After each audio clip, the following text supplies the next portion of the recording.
I really think all of us had a recognition that the growth and success of the company has gone way beyond just us. Yes. And it's just that whole feeling that you go for a big sale, we leave a lot of people behind. And I think all of us had enough goodness not to pat ourselves on the back, to know that often and most of the times isn't good for the people that help you build the company. Exactly. I think both of you had instilled in us an obligation to the people behind us, because you exhibited that loyalty to us when we were coming up through it. So to have that obligation for the people sitting back in the office when you're out on a sales call, that, I mean, quite frankly, we all understand the amount of work and their contribution to building of the company. You have to have some loyalty back to them. You're right. It was more than just us.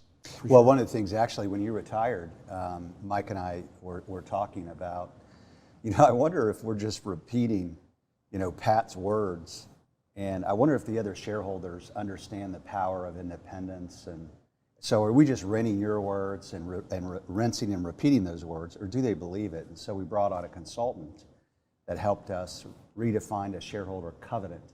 So our promises towards that, did they believe in it? Did their spouses believe in it?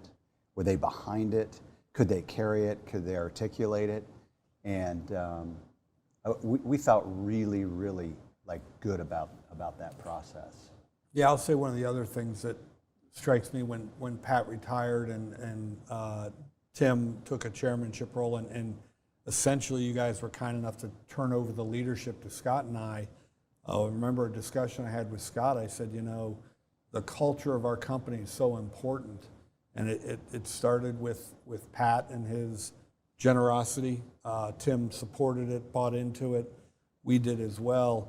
And I think one of the things we said is we kind of have to do intentionally around culture what Pat and Tim did naturally.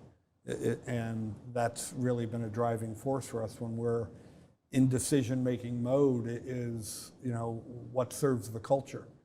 Because it's well beyond the work we do, it's the lives we allow our people to participate in and live in. I think it's really critical to our success.